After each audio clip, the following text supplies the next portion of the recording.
इस नाटिका के माध्यम से आप जानेंगे कि आखिर गुरुकुलों की स्थापना किसने करवाई और क्यों करवाई, और यहाँ बच्चों को क्या क्या सिखाया जाता है। तो चलिए यह सब विस्तार से जानते हैं इस छोटी सी नाटिका के द्वारा। हरी और श्याम दो मित्र एक ही कंपनी में काम करते हैं। कंपनी के लंच टाइम में दोनों आपस में मिलते हैं। श्याम कुछ परेशान सा दिख रहा है, तभी हरी उससे आकर पूछता है, क्या बात है श्याम, कुछ परेशान दिख रहे हो? हाँ यार, मेरा बेटा 3 साल का हो गया है। समझ नहीं आ रहा है उसको कहाँ एडमिशन करवाऊँ, क्योंकि बड़े बड़े स्कूलों में फीस बहुत ज़्यादा है। इतनी फीस मैं दे नहीं सकता, और आजकल बाहर का माहौल इतना खराब है, समझ नहीं आता क्या करूँ। बस इतनी सी बात? अरे मेरा बेटा जहाँ पढ़ता है वहाँ लगा दो। आपका बेटा कहाँ पढ़ता है? संत श्री आसाराम जी गुरुकुल में। आज के समय में गुरुकुल? जी हाँ, गुरुकुल। ये सब संभव हुआ है पूज्य संत श्री आसाराम जी बापू की पावन प्रेरणा से।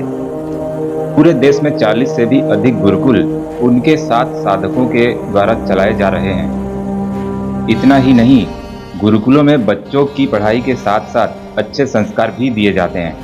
उनको लौकिक शिक्षा के साथ आध्यात्मिक शिक्षा भी दी जाती है। कौन बापू? संत श्री आसाराम जी बापू। अच्छा, वो जो जेल में है? हाँ, इसी बात के कारण ही तो आज वो जेल में हैं, क्योंकि वो सनातन संस्कृति को बचाना चाहते हैं। भारत को विश्व गुरु बनाने का संकल्प बापूजी का ही है। इस संकल्प को पूरा ना होने के लिए ही आज उनको जेल में रखा गया है। मैं कैसे मान लूं जो तुम कह रहे हो वो सब सच है? हाथ कंगन को आरसी क्या, तुम कभी भी बापूजी के द्वारा चलाए जा रहे गुरुकुल में जा सकते हो, या बापूजी के किसी भी आश्रम में जाकर देख सकते हो कि सत्य क्या है। क्या बापूजी पर जो मिथ्या आरोप लगाया गया है वो कितना सच है। सत्य को किसी प्रमाण की आवश्यकता नहीं होती। मित्र, तुम जब चाहो साथ चल सकते हो, या कभी भी स्वयं भी जा सकते हो, और उनके चलाए जा रहे दैवी कार्य आज भी उनकी प्रेरणा से चल रहे हैं। जैसे 14 फरवरी पर मातृपितृ पूजन दिवस, 25 दिसंबर को तुलसी पूजन दिवस, एवं बच्चों को उत्तम संस्कार देने के लिए जगह जगह बाल संस्कार केंद्र एवं विद्यार्थी उज्ज्वल भविष्य निर्माण शिविरों का आयोजन भी साधकों के द्वारा किया जाता है, जिसका लाभ लेकर आज की युवा पीढ़ी को सही दिशा मिल रही है। क्योंकि बापूजी का कहना है कि जितना विनाश इस युग में युवक युवतियों के साथ हो रहा है, उतना शायद ही किसी युग में हुआ होगा। और तो और उनके द्वारा हजारों गायों की सेवाएं भी चल रही है। उन्होंने कई गौशालाओं का निर्माण भी किया है और उनमें बहुत ही सुंदर तरीके से सेवा चल रही है। तभी तो षड्यंत्रकारियों ने उन पर झूठा आरोप लगाकर उनको जेल भिजवाया। अच्छा, यह सब मुझे नहीं पता था। अब मैं तुम्हें बताता हूँ गुरुकुल में बच्चों को क्या क्या सिखाया जाता है। ऐसा करते हैं, वहाँ चलकर ही देखते हैं। श्याम अपने बच्चे के लिए पहले से चिंतित था। अब उसे एक मौका मिला था अपने बेटे के लिए एक सुरक्षित और संस्कारों के सिंचन के लिए। अगली सुबह शाम चुपचाप पहुंच गया बापूजी के द्वारा चल रहे गुरुकुल की ओर। श्याम और हरी दोनों गुरुकुल में सुबह 8:30 बजे पहुंच जाते हैं। गुरुकुल में आकर क्या देखते हैं कि सभी विद्यार्थी गुरुकुल के नियम अनुसार हरिओम का गुंजन,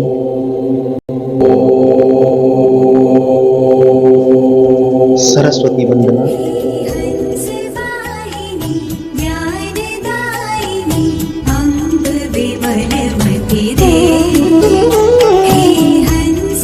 गुरु वंदना, प्राणायाम, तंत्र विद्या, मंत्र उच्चारण और हे प्रभु आनंददाता का पाठ करते हैं, जो कि नित्य सुबह की संध्या में करवाया जाता है। इसके बाद सभी विद्यार्थी लौकिक शिक्षा प्राप्त करने के लिए अपनी अपनी क्लास में चले जाते हैं। और श्याम, क्या बोलते हो? कैसा लगा तुमको गुरुकुल? क्या अब भी तुम्हारा विचार वही है जो पहले था? नहीं नहीं मित्र, मुझे क्षमा करना। मैं मेरे बेटे को ही नहीं बल्कि आसपास के सभी बच्चों के माता पिता से कहूंगा कि अगर अपने बच्चों को संस्कार देना चाहते हो और अपनी सनातन संस्कृति को बचाना चाहते हो तो अपने बच्चों को बापूजी के द्वारा चलाए जा रहे संत श्री आसाराम जी गुरुकुल में ही भेजो। हरी, ये बच्चे तो बहुत संस्कारी हैं और पढ़ने में भी बहुत होशियार लगते हैं। संस्कारी बच्चे ही आगे चलकर अपने माता पिता और देश की सच्ची सेवा कर सकते हैं। ये है हमारे गुरुकुलों की दिनचर्या, है ना? बहुत बढ़िया यार, मेरा तो दिल खुश हो गया गुरुकुल की दिनचर्या को देखकर। मेरे बेटे के लिए इससे अच्छा स्कूल हो ही नहीं सकता।